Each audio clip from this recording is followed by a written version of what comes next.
something wonderful happens. When you change to Philip Morris, you'll feel better. Did you say I'll feel better smoking Philip Morris? Yes, you'll feel better. And here are the reasons why. In case after case, coughs due to smoking disappear. Parched throat clears up. That stale, smoked-out feeling vanishes. That is wonderful. When you change to Philip Morris, you really taste your cigarette once again. The clear, clean taste of fine, mellow tobacco. And your food will taste better, too. But why do these wonderful things happen when I change to Philip Morris? Because you'll be smoking the one cigarette with a difference in manufacture. An important difference that avoids a common cause of cigarette irritation. Day after day, you'll be smoking the cigarette recommended by eminent nose and throat specialists to patients who smoke. The one cigarette proved definitely milder than any other leading brand. Whether you've been smoking for 10 months or 10 years.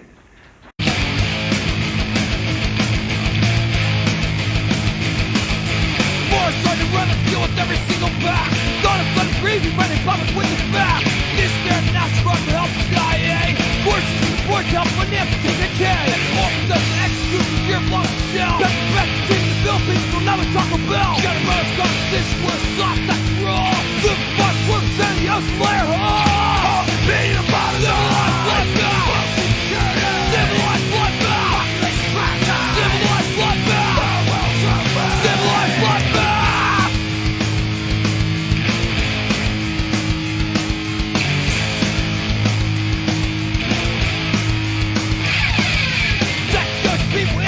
Indonesia. They're the second foreign place to let you to leave her. Market of monopolized rape communities. Next from the third and that's the baby on the scene. Shots and guns, death, still shots, go to Pakistan. Chinese immigrants, they labor through the doctors in Japan. Yes, yes, food for any food vindicator. Worse than the Mitsubishi the damn so container.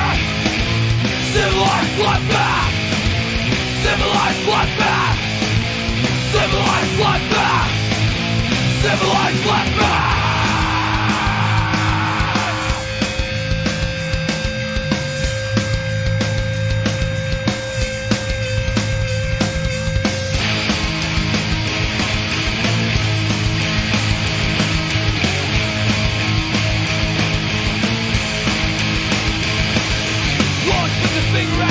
Company, corporate machines, there's a beef you and me. My system is signing, we all share the guilt. Ross, but MISM, internationals are built. On to the list of victim companies comply. I believe in any instant, we're living in denial. Wrong, no matter how we try. We have great conditions with anything we buy. Civilized bloodbath. Civilized bloodbath. Civilized bloodbath. Civilized bloodbath.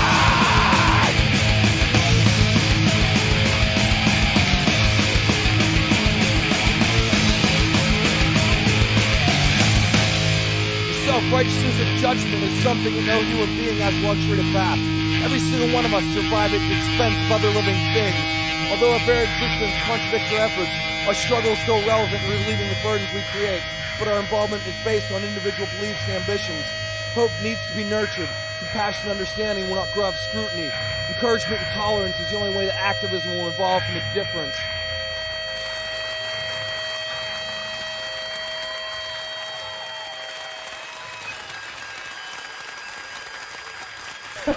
Thank you. God bless, thank you. And now, back to our programming.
your hand. Just remain back and safely stand. So your feelings, stay immune. Push and feed you, then you do consume. Consume, consume, consume, consume, consume, consume, consume.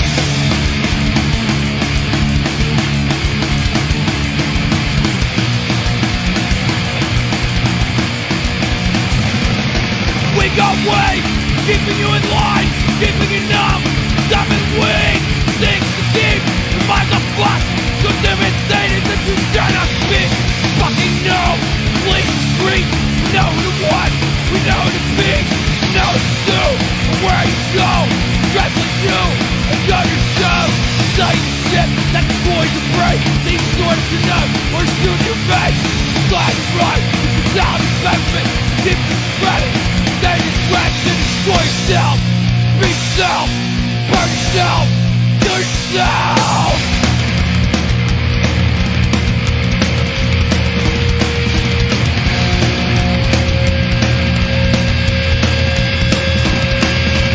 Putting the goggles on every screen, that's where you work, that's where you eat, on minimum wage, on student wage, on poverty, and malnutrition.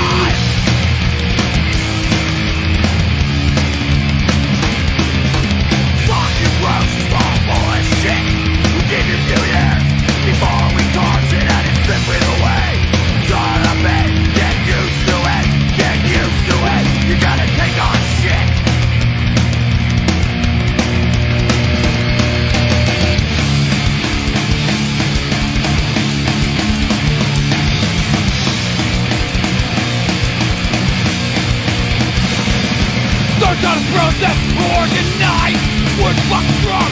Let's realize, keep you fighting with yourself, keep you separate, it's not unity. The being on threat will keep pointing fingers, you and you. Naturally nuts, learn to screw, nice traveling crap on a sinking ship that ain't sinking back. Get used to it, get used to it. Gonna take our shit, all you get, more fucking lives.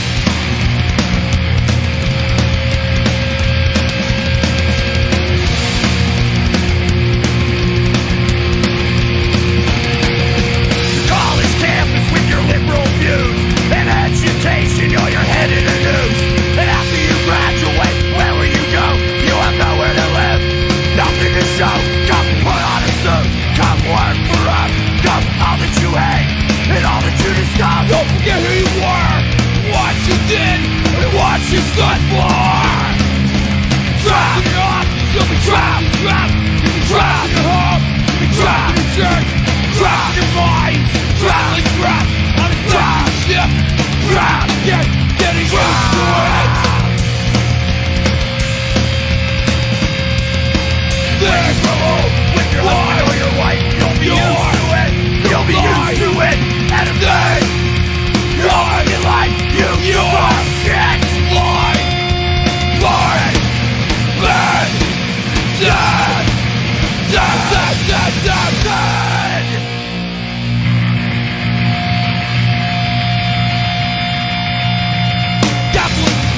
Life of human joy. Who cares about people slaving back for your employ? It's not about consumer choice, it's not about convenience. It's not about the billions made, it's all about difference. Slave trust, punishment, quality life, full in hand. About better, stand back, not yourself, stand a chance. Build back the punish up, that you have to trust. If time's choices, we're gonna take you with us.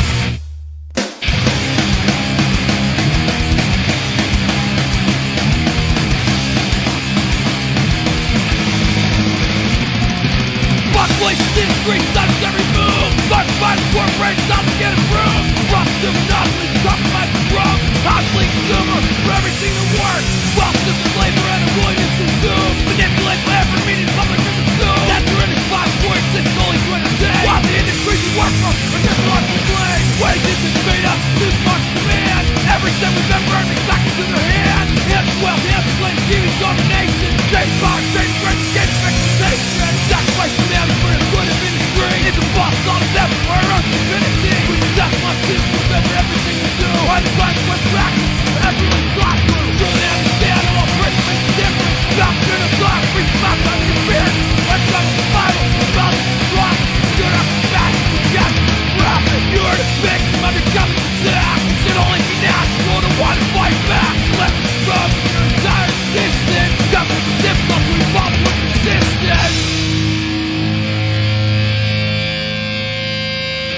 to live under oppression. Already got you after possession.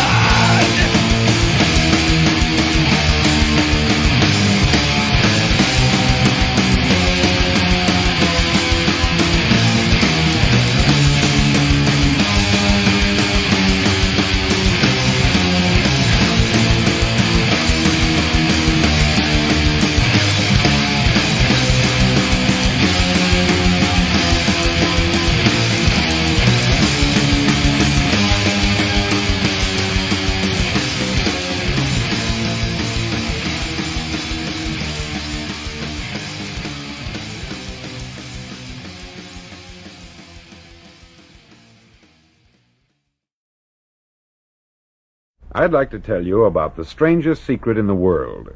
Not long ago, Albert Schweitzer, the great doctor and Nobel Prize winner, was being interviewed in London, and a reporter asked him, "Doctor, what's wrong with men today?" The great doctor was silent a moment, and then he said, "Men simply don't think."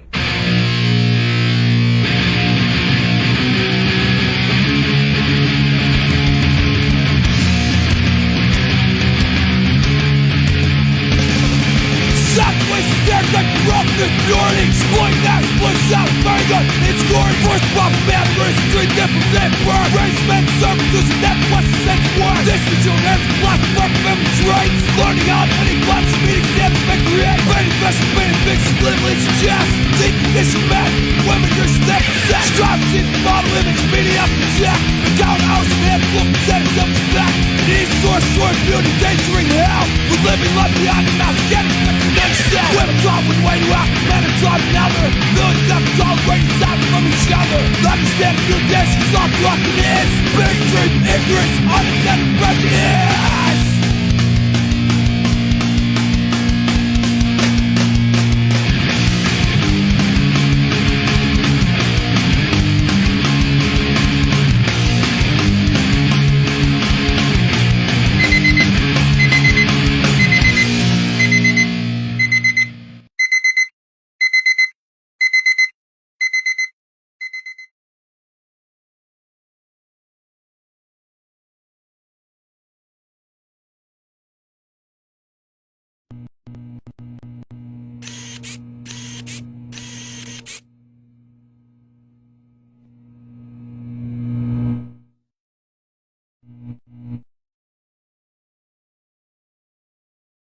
They said that we were trash. Well, the name is Crass, not Clash. They can stuff their punk credentials. It's them that take the cash. They won't charge nothing their fashionable talk. RAR badges in their protest walk. Thousands of white men standing in a park. Objecting to racism, the cat in the dark. Black man's got his problems, he's right to deal with it. So don't fool yourself off with your white liberal shit. If you care to take a close look at the way things really stand, you'll see the long just niggas to rulers of this land. A typical Crass gig would be a big hall with banners everywhere, very dark, a lot of people milling around, drunk punks collapsed at the back, a few skinheads trying to cause trouble, a real air of atmosphere of tension. Always on the lookout for trouble starting. Probably a rumour going around that there were 500 National Front skinheads coming to beat the shit out of us, so just waiting for the doors to burst open. And then getting on stage and being spat on and sometimes things thrown at you, but just like real sort of tension. Not for me, that's your fault, sweeping up for not your fault. Not for me, till that right, just a running any game. People not speak my side, do, such a them, what are you? Human punch, I'm just a me, a written, just a side, standing on that jump on it, I'm telling shit, man, it's this. Like I'm not a cynical, all they are singing fools. You gave us good money. I think what Crass was trying to do, but it had to do it in an orderly way, was to say that it is possible. You know, it's possible to exist outside of the framework. Gee and myself have really fought hard to sort of understand what it means, rather than just sort of falling into sort of conventional ways of dealing with it. We've maintained the open door policy, we've maintained, you know, trying to expand and extend that and incorporate anyone in the same way as Crass incorporated anyone.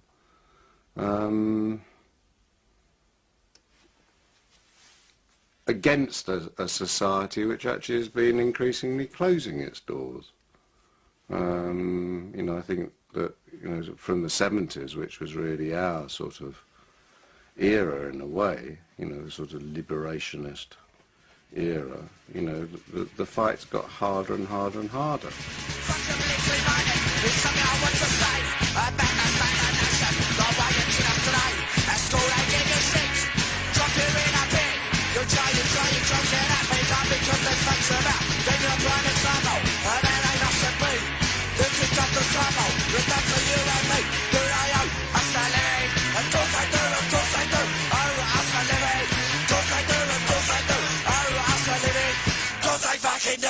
Do you want me to do it? Or No, I'm happy for that. All right, if you're up for it. What was he playing in then?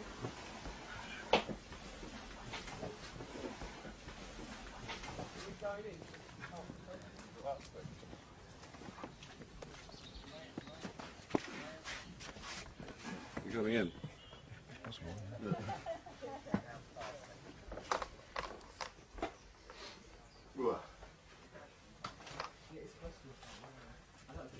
It might be an idea to see. Oh no, are we going to have the big fire tonight? That's where the committee. Yeah, I think the thing to start. It's not big enough for it, kind of dries it. So did anyone come up with any sort of interesting, or does anyone want to ask anything about the house, or how it's run, or what you've seen or not seen, or anything? Or?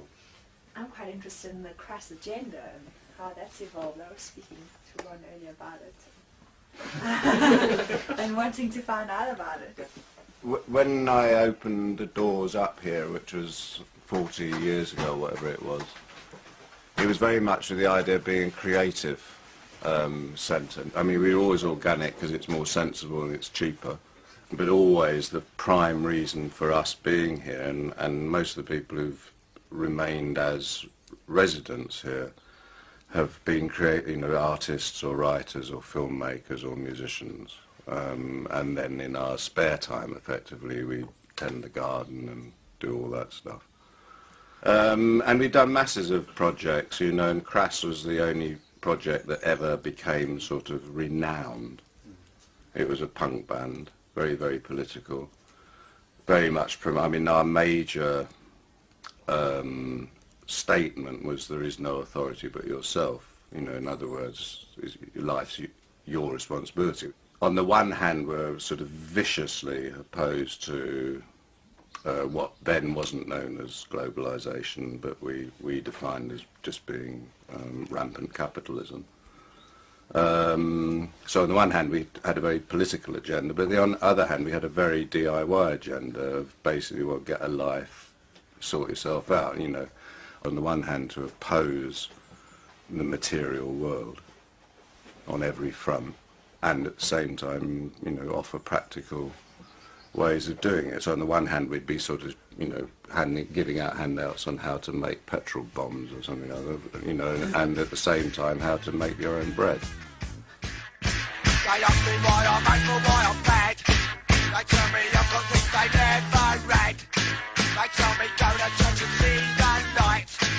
Cause the good Lord's always right. So what? So what? So what if Jesus died on the cross? So what about a fucker? I don't give a toss. So what if the master walked on the water? Don't see it, try to stop the slaughter. Say I wouldn't have to live with things if I would go and look confess my sins. Say I shouldn't commit no crime, cause Jesus Christ is watching all the time. So what? So what? So what if he's always over my shoulder? Realise the truth as I get older. Then to see what a con he is, because it's my life, mine now is. But I say they're gonna send me away. Say they're gonna make me pay. Yeah, I know. You be good. You stay. You stay. Yeah, I know. You stay. I won't be long. I'd heard about punk rock, but I hadn't seen it or anything. And then I came out of work one day and I noticed a poster for a band called The Clash that were playing at the Colston Hall. So I just went along to see what it was about, and I was just knocked out by it, that for the first time in my life there were a bunch of working class blokes, young men, looking absolutely really frightening, saying the sort of things that I'd always wanted to say, that previously I'd sort of got into David Bowie and things like this and sort of liked it, but it was never that, it was always that superstar thing, and there on the stage were these working class guys coming from the same background I had, saying exactly the things I wanted to say, and I was like, and then when Joe Strummer at the end of it said, if you think you can do better, start your own fucking band, and I was like, yeah, I want to do that. So I went to visit Penny Rambo at Dale House. He was living there on his own at the time, and he said, what are you doing? And I said, I'm going to start a band. And he said, I'll play drums for you if you like. So then I said, well, what about other members? And he said, no, let's just have drums and vocals. And that's how it started. I was writing a lot, and then one day Steve turned up. I'd been listening to Patti Smith and some of that sort of stuff. I'd got an old drum kit, and we just started mucking about. As we went on mucking about, other people would turn up and they wanted to muck about as well. And really, that's how it was. I mean, we certainly didn't take ourselves seriously, and we certainly didn't expect anyone else to take us seriously. We had no ambition to, well, I had no ambition, Steve might have done, but I certainly had no ambition to do anything, you know, within a sort of consensual, within the construct.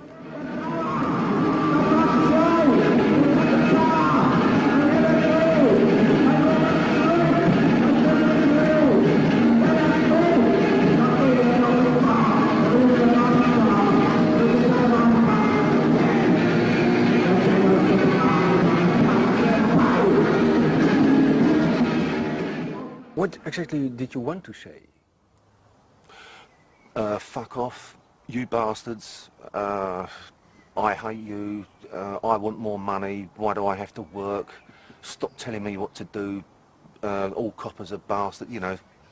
What does a young man want to say when he's angry? And it's, but then speaking with Penny Rambo, it was a bit more, well, perhaps have a, you know, just really think about what you want or what you don't like, and then be a bit more political about it, or, you know, personal political, so, and a bit more poetic, and yeah, and then owe us a living. Of course they fucking do, so yeah. And I still want to say those things anyway. So, Oh, so you didn't change really? No, but the trouble is now I don't know how to say it, you know, and there's me at 48 years old still going, fuck off, I hate you. But it's not quite the same when you've got a boy. I am a product, I am a symbol, I'm endless, I'm lost, fruitless, I'm lost, guys. Well, I'm lost in back, don't sing my shit, got a big volume in the sunshine, checking the inch, not finding out. If you think I am body, my son, I don't know. If I walk them, I'm the opera body, I'm a snack on everyone's news, I'm the left, but I'm body, won't to touch. Much. I am a sample, I am a psycho, my youngsters, chinchilla, endless, mindless ideas. Well, I'm in a run about the youth far away, one body on your sticking a drop, I've been trying to scale your state, now the bad shot, that killer shot, I don't want your fucking system, I don't want to be on your back, get your shot, to resent them, never let me on shot. There was a David Bowie song called Ziggy Stardust, and there's a line in it where he says, Ziggy played guitar, driving us that he was voodoo, the kids was just crass. And crass means grossly stupid and, you know, pathetic, so yeah, it's a good name. At that time, it was fun to be ignorant and stupid. Oh, that's why I chose the name Ignorant for myself, because at that time I was really ignorant about politics. I didn't know what I wanted or what I wanted to do. And people had said to me before, you're an ignorant bastard, Steve Ignorant. Simple as that. Well, Steve was from, you know, really basically quite a poor working class background, and I was from, you know, quite a wealthy upper class or upper middle class background. And generally speaking, I think it is true to say that most bands are made up of, you know, people from the same background, because generally speaking, younger people tend to hang around with people from their own background because it's more comfortable for them. And that did make us different. Well, my sort of middle class, sort of off the street experience, and Steve's working class on the street experience made a very, very interesting combination, I think. Yeah, it's not that I'm right-wing or nothing, but, you know, England is the best country in the world. No. I've never seen any difference between sort of bohemian, beatnik, hippie, punk. I mean, they're all one and the same to me. So, I mean, I regard that just as a sort of authenticity, and, you know, or an attempt to achieve some sort of authentic lifestyle.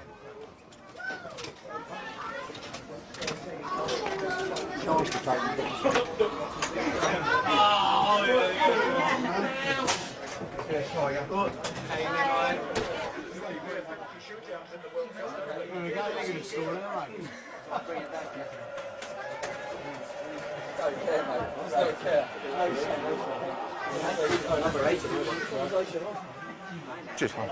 Spickle, no good lads, I'll go over nuts. Thank you. Come on, earn your money. Fucking saucer! What a wanger! Fucking idiot!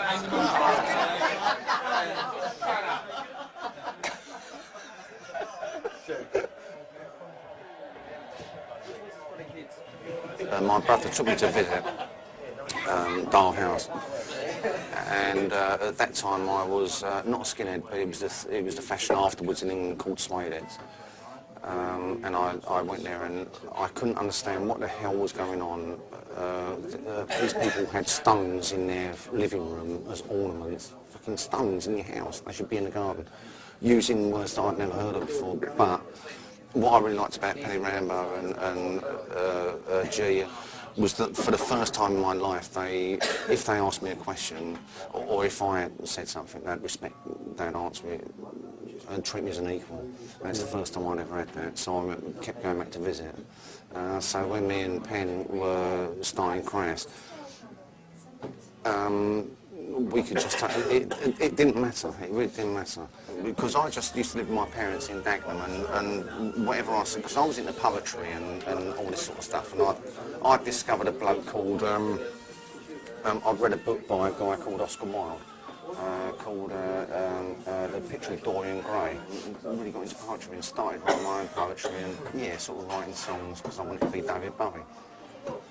But my mum and dad always sort of said, oh, you know, you'll never do it in, you know, the usual word blasting, you'll end up in a factory. But for the first time, when I first met Penny Rimbaud and Gee, I was, for the first time, listened to as a human being or as an adult, even though I was only 13 years old, and tried to talk out of my little arsehole about Walt Whitman or something, having a conversation with a bloke who was older than me, who had been to college and sort of done things.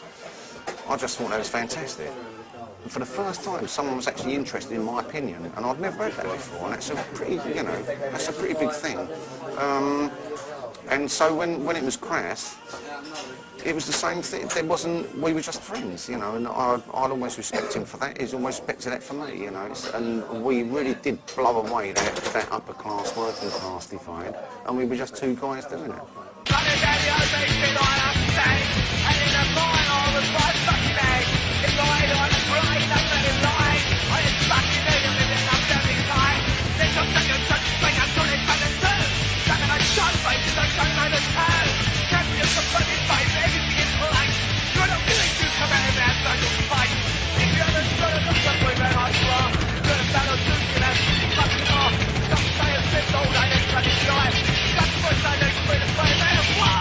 We all lived in the same house.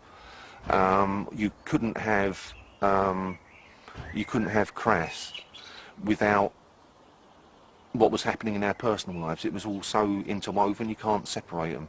So it never stopped. It wasn't like we went to the rehearsal studio and then played Crass. the rehearsal room was in our house, so it was like, right, okay, then what are we doing tomorrow, rehearsing? It never stopped. The phone was ringing, people were coming to visit all the time, you know, punks coming to camp in the garden and all this kind of, so you never got away from it. And the experience for me was just it never stopped, and it was a lifestyle. A good one. I wouldn't change, you know, I wouldn't change it. We never had rules. For example, if with 15 people living in the same place, if there was washing up to be done, it wasn't, you know, there wasn't a rota and on Wednesday Steve does the washing up. You just did it. And the whole way of living like that was, well, consideration for other people first.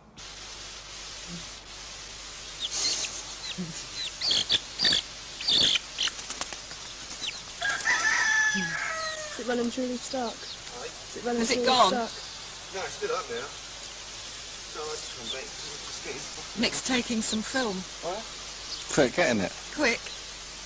No, don't pretend. It's just I was getting like so fucking swamped with those fires. Yeah. You want some help with them? Eh? Want some help?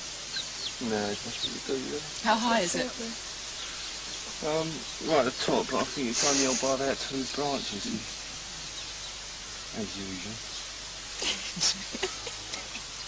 What? You don't look cool. What's wrong? Just as you Yeah, you were.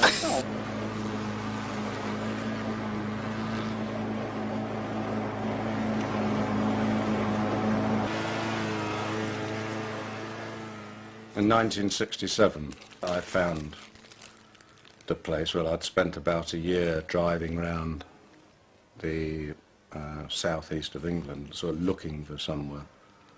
In those days, people, you know, wouldn't have dreamt of moving into somewhere like this. Nowadays, they're very fashionable, very, very valuable.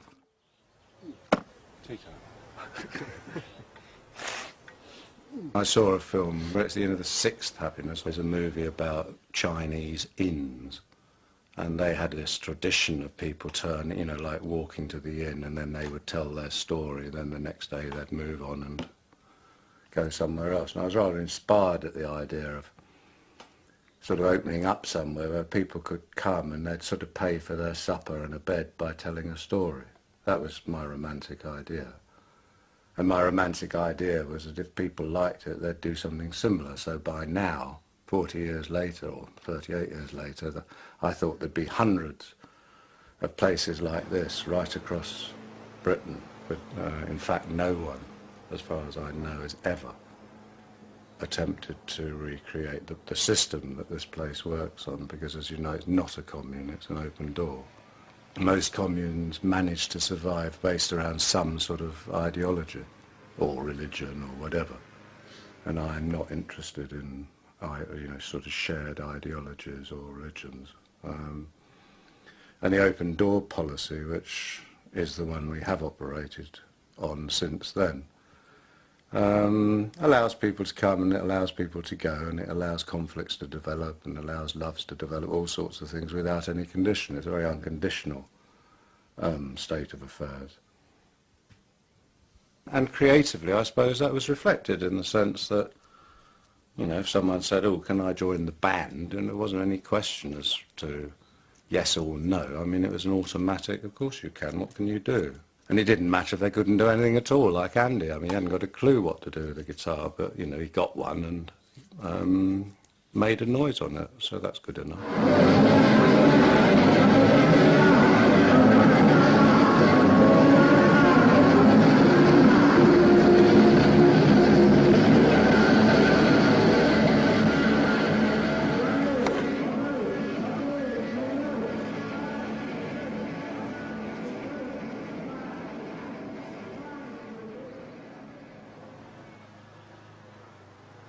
We kind of got very excited about, you know, the punk scene when the first wave of it seemed really exciting. At last, you know, there was a youth culture growing that was saying, well, just fuck off, you know, and all the rest of it. Well, we felt it was, but then it started to sort of sour for us, because I suppose the idea of no future was sort of not in our realm. I suppose, you know, we were accused of being old hippies. Well, fine, you know, the old hippies had a dream and we still dream it, you know, and still aim for that, you know, and which is about coming together. And, you know, that's difficult in itself. So I suppose we took up that area of music and expression because none of us were musicians particularly, and the whole ethos was just get up and do it, just express it.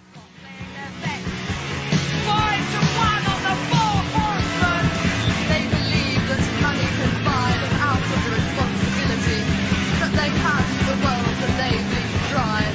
They are the true pornographers, the real stylists in human perversion, rich, educated, past, it's doubly mine. I'm not a great stage person, so it suited me with Crass to, you know, do the artwork and film work and anything else I could, you know, write songs. And the artwork was really the covers. Yeah, I mean, it was really the involvement with the whole aesthetic of presentation, really, because I think it's really, really important. It's another language. I mean, and we were all very interested in not only the words, not only the sound, but the presentation and how we could try something very new and try to cut through and find a new language, really. It seems to have been very positive for a lot of people on different levels. I mean, hopefully it didn't, well, I know it didn't come over as dictatorial at all in what we're trying to say. I think obviously came over very angry.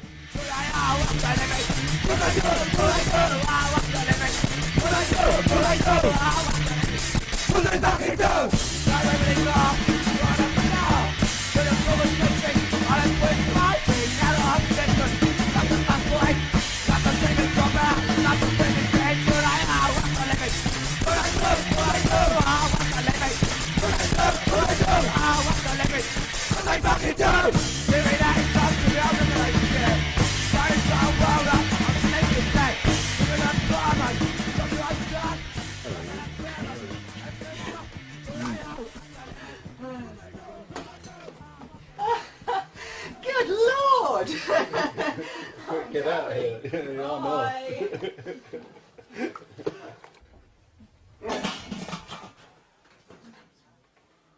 Go through this. There's some in that one. Can you turn the other one off first? Yeah. Matthew? Hey! It's Ron!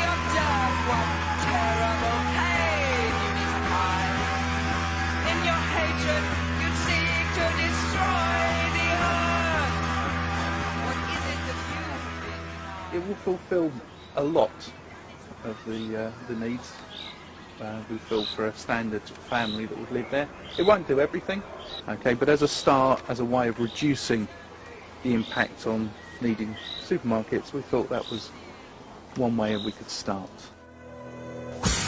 What now? Now you would destroy the earth.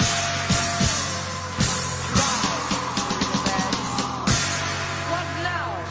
Now in your control, birth and death, dry the bodies. What we're doing this weekend, we're running a basic introduction to permaculture weekend. It's looking at just different ways, sustainable living really. It's looking at ways we can grow our food sustainably, build sustainable housing, forestry management, water management, all kinds of aspects of human life really that we can actually do in more sustainable ways than we are currently in our culture at the moment.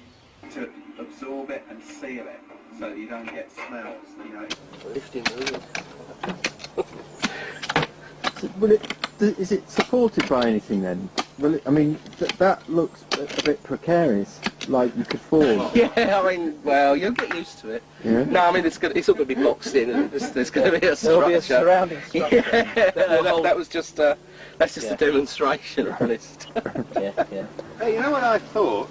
Up there there's two desks which actually are still as desks. Oh, right. Yeah. Well, we could use one of them because they're double lidded. Look, and that fits. Yeah. As a sort of, so to use the bog, you lift that up. Yeah, that would. And the other totally one enclose. could enclose the grass or whatever, and it would look neat. It would. It's ready made with hinges. We need to, yeah. Mm. So we've got to have that space, haven't we? Yeah. Well, there was this idea of going and get another spade. Mine! I thought a bit zapperish. Oh, lovely lad. Yeah. I think we should. You can actually see it go down. Shall I drop one? No!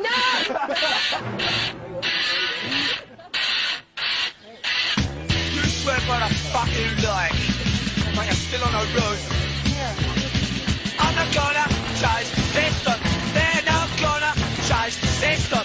We're not gonna change the system. We're not telling you, we're not telling me. Turn out that's what batches do. Oh, now that's what they love. Can't go on about the matter. Just as in my game. For us, swimming ignorance. Beat us up and face us. Beat us up with shit right up. Like that option now. Just what I got. Back on now. What I got. Swimming pools. Where do you get it? Follow the rules. System. Keep your fingers on the brush. Get a let us understand. For a better good or two. The whole philosophy of the open house, it was set up as a creative house, whatever that meant to people. So there's been films, books, music, everything written here or done, painted here, or gardening. It didn't have to be the fine arts. It went into all sorts of things, Some people make a great art of making a fine cup of tea, which is fantastic, making bread. It has the extension, logical extension is really doing something with a heart. So that whole ethos has never changed really, and Crass wasn't any different, and all the things that have happened since is not any different. The spirit's the same. No, is the swift answer to that. There were three, unless there were more down the bottom there. One of the greatest battles I've ever fought is just to remain in this place, which is rightfully mine. Because commodity culture wanted it because it's worth a lot of money. Doesn't matter whether it's sort of, the burial ground and the creation ground of soul, they want it. We effectively used an awful lot of the tactics and techniques that we'd developed with Crass on a much more sort of intimate level, with the local village and the local townspeople, and we formed an action group which was made up of people from the right, left, centre and everywhere else, who all wanted in some way or other, or for one reason or another, to try and preserve something of the sort of countryside that this whole area represents, and were willing to sort of spend time to do that. And we first of all beat off BT, as a massive corporation, which was a huge success, and they wanted to turn this just into one huge sort of luxury housing estate for the wealthy, with sort of big hotels and golf courses and shit knows what else. We did buy it on borrowed money from friends, and we still owe half of what we bought the house for, which was 160,000, which is very, very cheap, of course, but and it was very, very cheap because we were in it. I mean, it's not worth an awful lot to people, and people knew they couldn't get us out because we'd already won that case in the courts. I mean, what I want to do, what I hope I'm able to do, is to finish paying off the house and then put it into trust, because that way, maybe in 50 years, there'll still be people like us sitting around talking about nice things.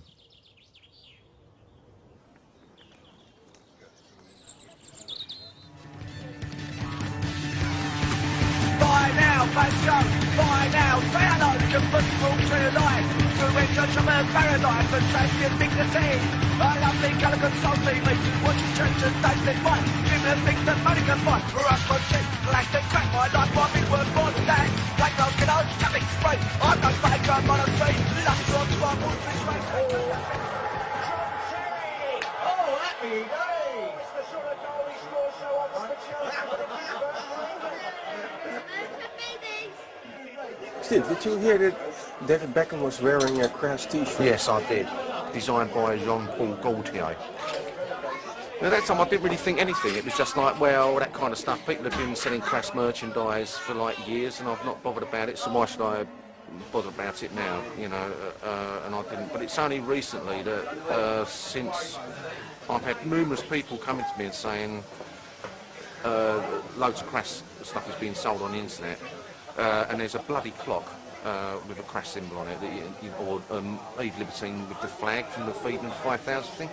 Buy a clock, you can buy, you know, obviously t-shirts, little coasters, tea towels and shit like this, and all of that money is going somewhere, and I don't know where the fucking hell it's going, so I just want to try and stop that.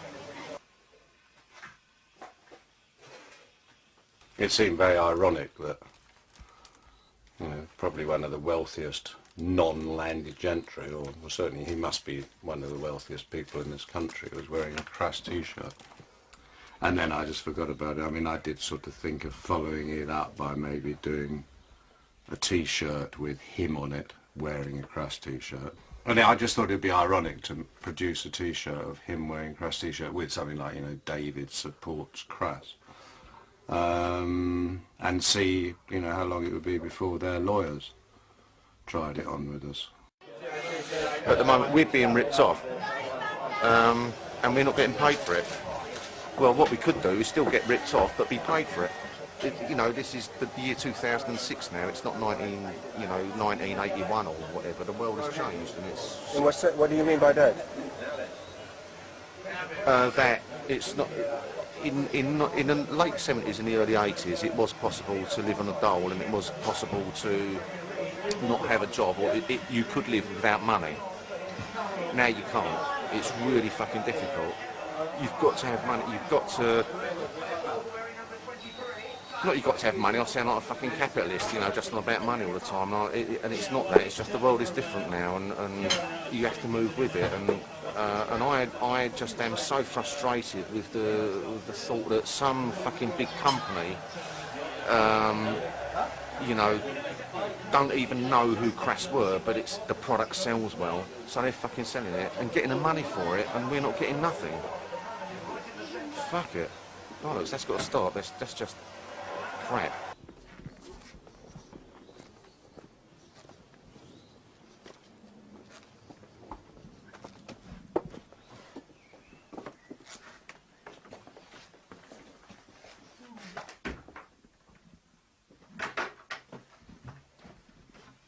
That's it. I'll be the old rehearsal room. There's an old drum skin with a Crass symbol on it. The only bit remaining.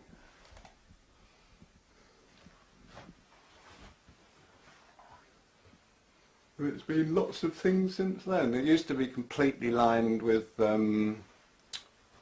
carpet, and then we had carpet and strips right across the ceiling so that it, you know, soundproofed it a bit, because it was pretty bloody noisy in there, as you can imagine. There was 5 of us playing.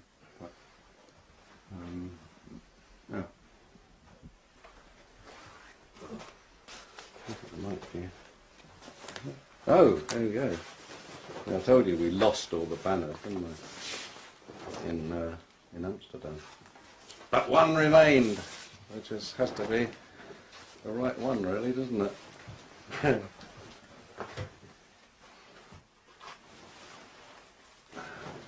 you go. I should be doing "There is no force but yourself," all right? Yeah. The one remainder. Now, Remo head. Whoa!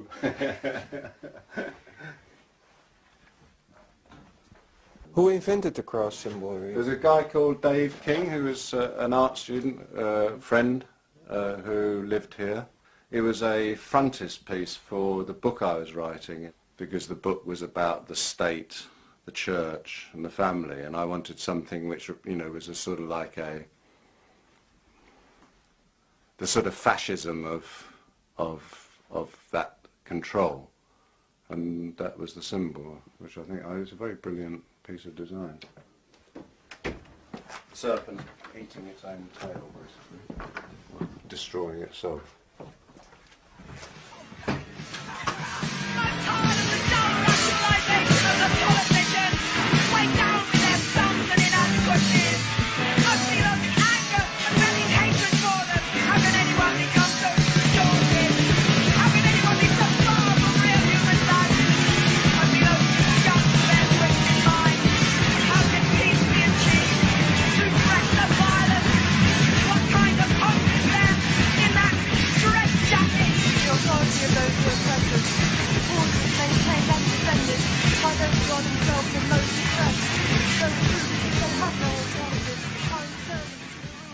And how exactly was Crass socially and politically active? How direct? Well, obviously, as an information service, we were very powerful. I mean, it was pre-internet, pre-computers, really. You know, so we didn't have that sort of outlet. But I mean, the network we had was absolutely massive. Our own involvements were, well, varied from sort of soft edge stuff like graffiti campaigns, which were very, very carefully done, militaristically done, graffitiing the central part of the underground network in London. We'd start doing statements, you know, neatly. We never sprayed on property, we sprayed on posters. So say there was a war poster, you know, like a film poster for a war movie. Then we'd have Fight War Not Wars on it, you know, very neatly. And we had this policy of being very neat so that it was sort of couldn't really be complained about as vandalism. Not because I object to vandalism necessarily, but because it seemed a way in which we might be able to attract the interest of people who otherwise could dismiss it as vandalism. So it varied from that to sort of more, you know, direct actions of sort of super gluing or paint bombing, that sort of stuff. I mean, we never got into any sort of arson. Stop the City events of the early 80s, I suppose, were the most extreme manifestation of that, in the sense that they were a sort of mixture of part festival, part riot.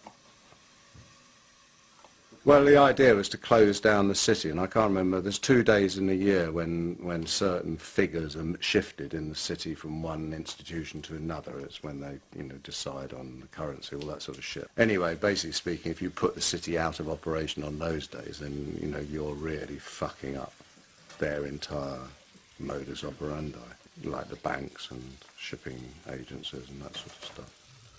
You know, from sort of smoke bombs in the underground, which completely has to stop the undergrounds, to, you know, banks were having their windows smashed in, streets were blocked, phones were blocked. I mean, the place became inoperable for a day.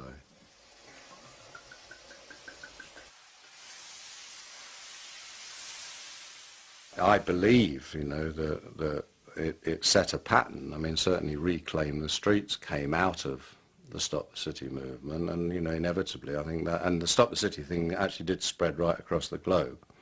I mean, it started happening in Australia, America, I don't know whether it happened in Europe at all, but certainly modelled on the London ones, it was repeated in, I know, in Australia and America, you know, and I don't think that Seattle would have happened in the same way.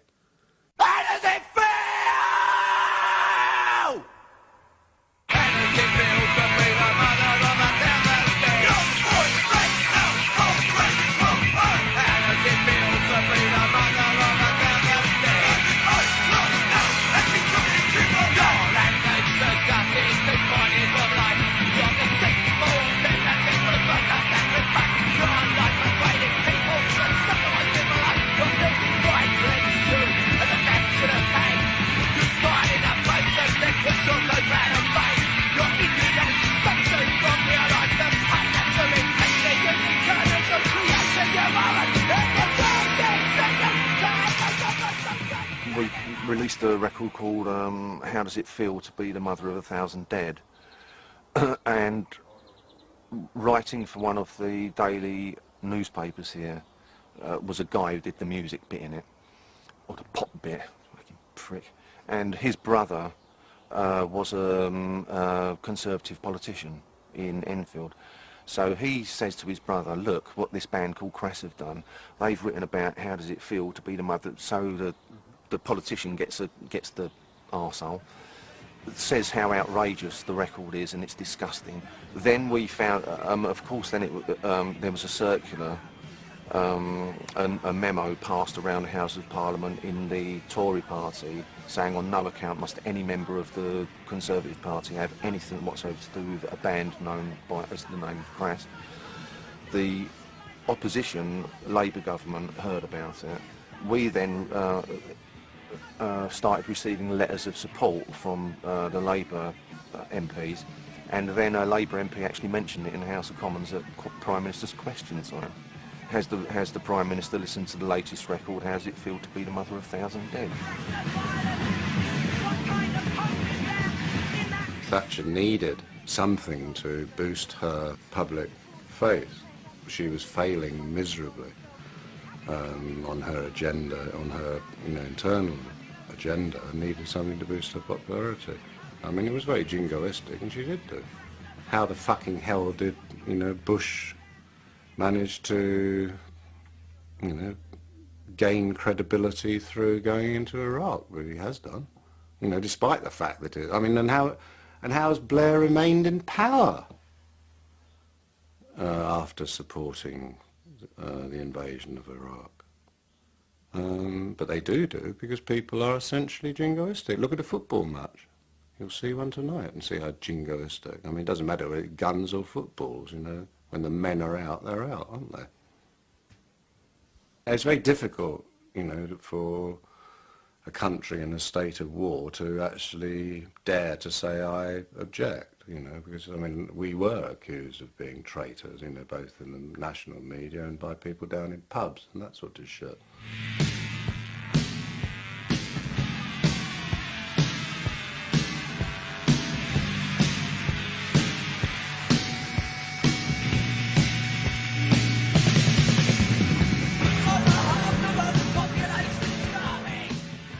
Put together a conversation between Thatcher and Reagan, which was edited out of actual speeches.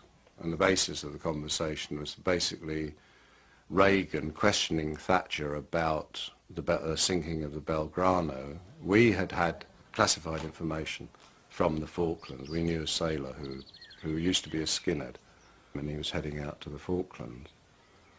And then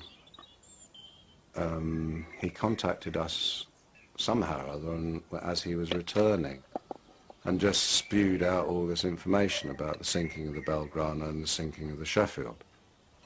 The sinking of the Sheffield was something that still hasn't really come to light. I think it was 4 ships. It was one of the big flagships that actually Prince Andrew or Prince Edward, but one of the royal sons was on board. So obviously they had to ensure that that wasn't going to get whacked. The naval response was to order that 3 of the 4 ships should send up flak, which is silver foil, which diverts missiles. Yeah. And the other one wasn't informed, the Sheffield.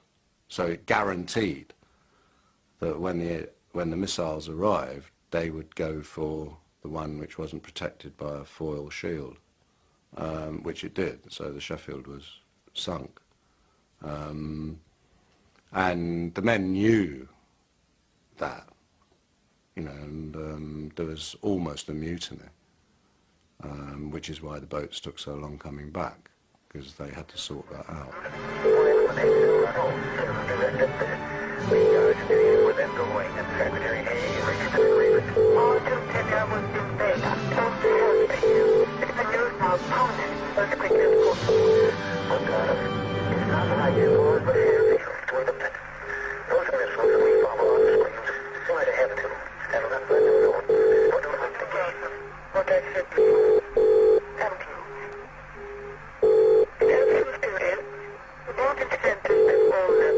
Pete took the tapes out to mainland Europe, sent it to all the major newspapers in mainland Europe, and then that night we heard nothing, and then the next thing we heard was a report in some American, I think it was a San Francisco paper, about KGB tapes, Pentagon exposing KGB tapes, and we recognised them as being our tape. You know, and then it became a really big story in the American press about, you know, KGB, these are the methods used, you know, to what will lead to the Third World War. And anyway, this guy rang up, this reporter, and said, do you know anything about these tapes? And I picked up the phone and I said, no, I don't know what you're talking about. He said, well, I think you do, and I want to come out and talk to you about it. So I said, well, look, if we were to admit it, would you be prepared to print all the information that's given on the tapes about the Sheffield and the Belgrano? And he said, yes, I could do that.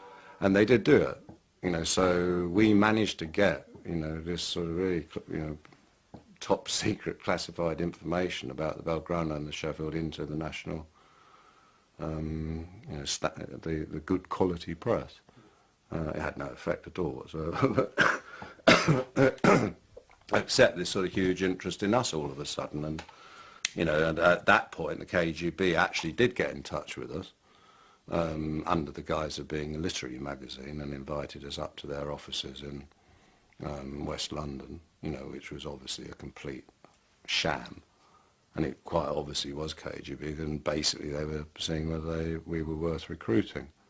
And from that point on it just became fucking stupid, because we were no longer commentators and activists, you know, we'd become sort of experts or something or other. Certainly we became desirables to the secret services and that sort of rubbish. And it started feeling really dangerous, to be honest. Classify, keep in line, you're doing fine. Lost your voice? There ain't no choice. Play the game, silent and tight, with a passive observer. Sit back and look at the world they destroy and the peace that they serve. Ask no questions, hear no lies, and you'll be living in the comfort of a false paradise.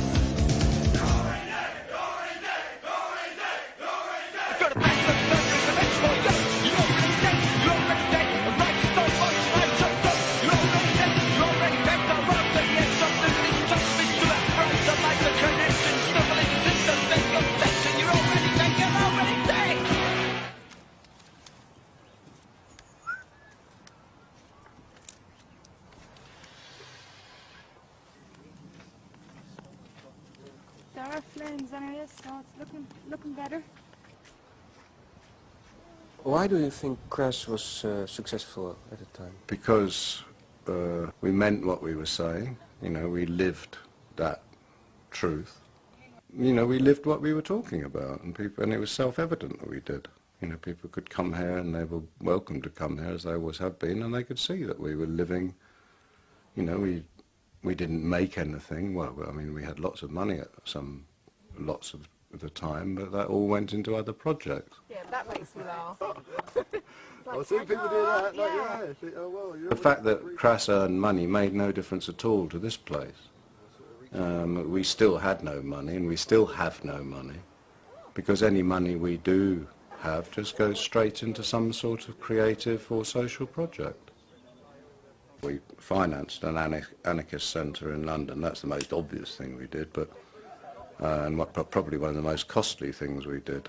But we never, every gig that we did, any money that we made went to some local organisation, you know, Rape Crisis Centre, or maybe some kid wanted to make a fanzine, or some band needed a speaker, or the youth club needed a table or a ping pong table or something, but we never ever we took what we needed, which was enough to pay the petrol, have some food.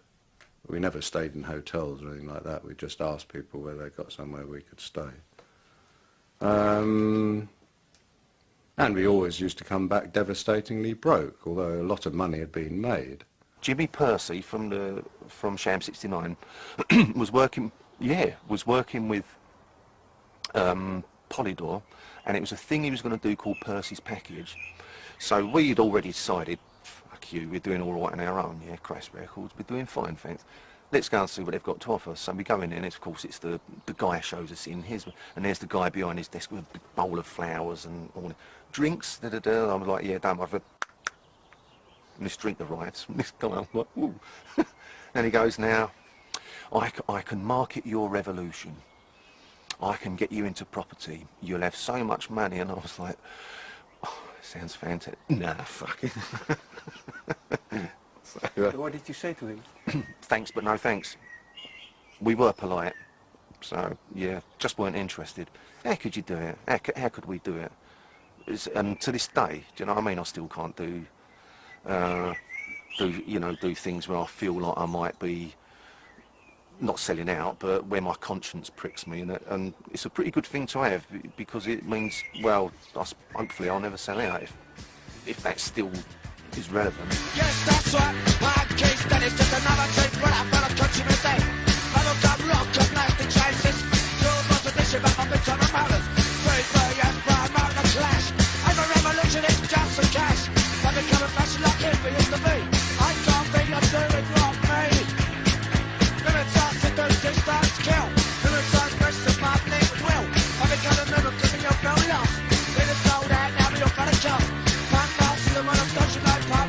Steve jokes, not doing real one. It's revolution, and a kid joke. Stuck from the system, and give me no. Well, I'm tired of staring through shit, stay lost.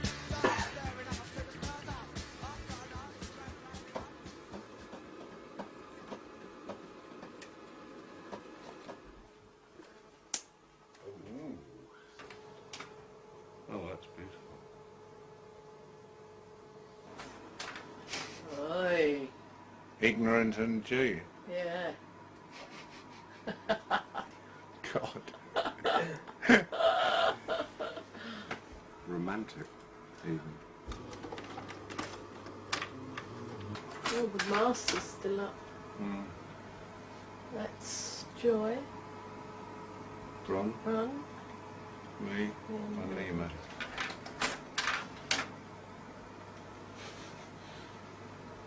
That doesn't seem so long ago. Strange, isn't it? Doesn't look like you at all. It doesn't, does No. Really weird. How did Crass end?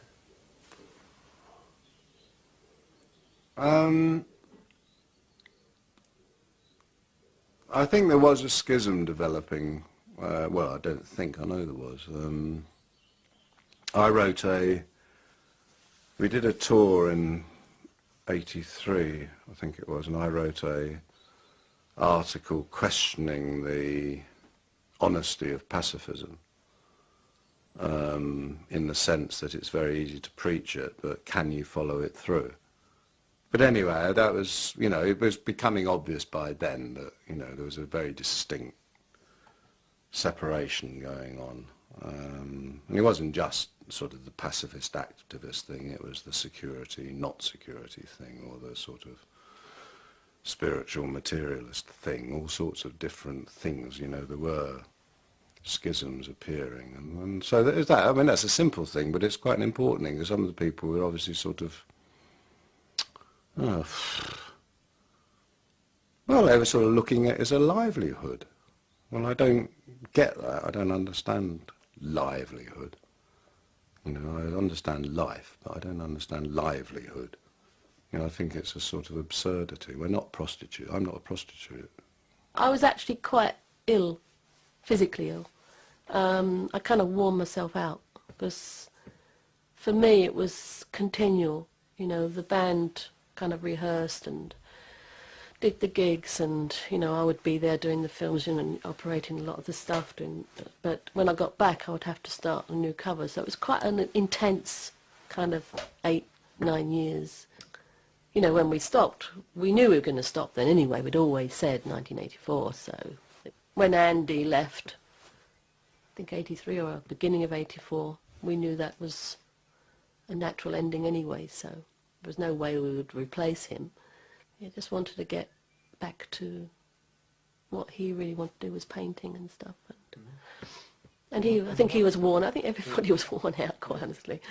You know, and also, you know, the whole way we'd been put on a pedestal, you know, and the way people were waiting for Crass to, what should we do next, you know, and that wasn't what we were there for. You know, it was to empower people, not to empower people to say, well, what do we do now? You know, where do we go next? You know, that wasn't our role. You know, we were just trying to share maybe an insight that we felt we had and experiences that we'd had. In the very beginning, 1984 was the cut-off time anyway.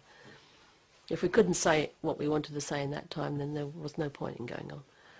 So, then it would be an institution. Yeah, exactly, and that's what it was becoming, and we weren't interested in it. You know, 7 years away from your own being is a long time, and we all were. Is that what it felt like? Yeah, yeah. I mean, we were living we were living we were living a theatre, you know, for day and night. You know, I remember once making love with Eve and thinking, oh, I'm making love to Eve Libertine. I'm not making love to Bron Jones, who's my girlfriend. You know, I'm making love to a sort of idea. You know, that sort of thing, and you sort of realise that actually, in 7 years you can become quite an idea of yourself, and not yourself, because you've forgotten who yourself was. Because every day, every fucking moment, you know, it's either in the studio, writing a song, doing an interview, being this, being that. You know, you didn't have time to know who you were, and that's why it was so painful for us when the band stopped, because suddenly, you know, you'd be sitting at breakfast and there'd be someone sitting the other, and you'd think, well, who the fuck are you? Because we hadn't got the common connection anymore. I am alone. I don't know about you. And I am the moment. And I am the grace. And this is my time, and this is my place.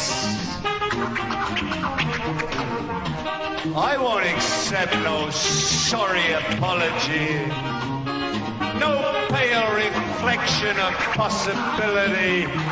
There is no force but my own.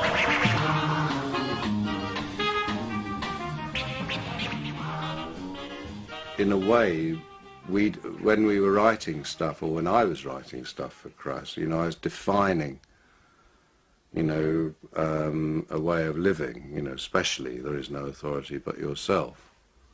You know, which basically, I suppose because Gee and myself have stayed here, we've had to try and live up to that. You know, all the time we're being, like you've come here because of that. You know, basically to see if we were doing it. You know, well, that's true, isn't it, in a way? You know, to what extent did that dream work? And I mean, that's a question we both ask ourselves all the time. You know, to what extent does the dream work? You know, how could we make it work better?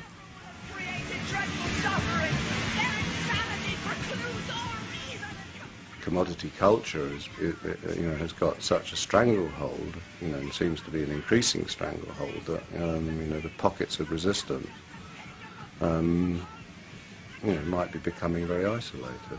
Where are the angry young men and women of today that are actually saying, apart from little band, you might see a punk rock band in a pub somewhere, but where are these people in the establishment?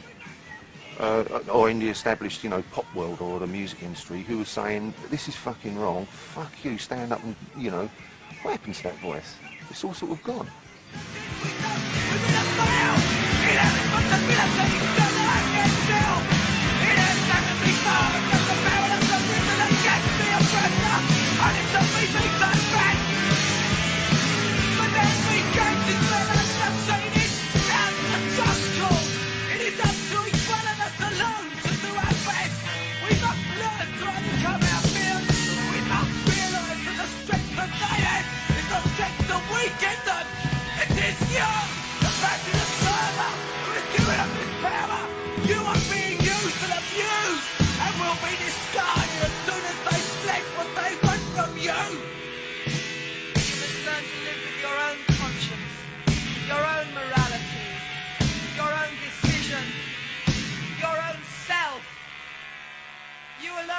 do it.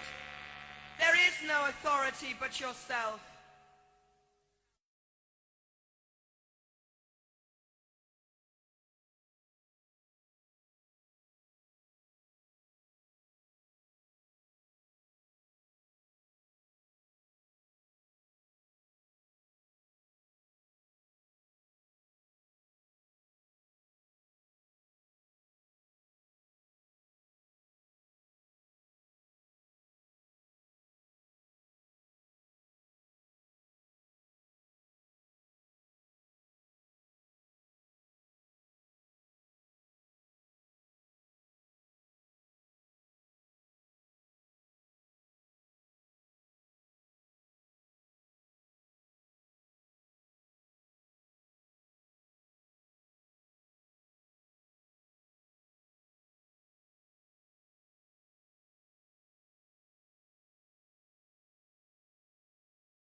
They said that we were trash. Well, the name is Crass, not Clash. They can stuff their punk credentials.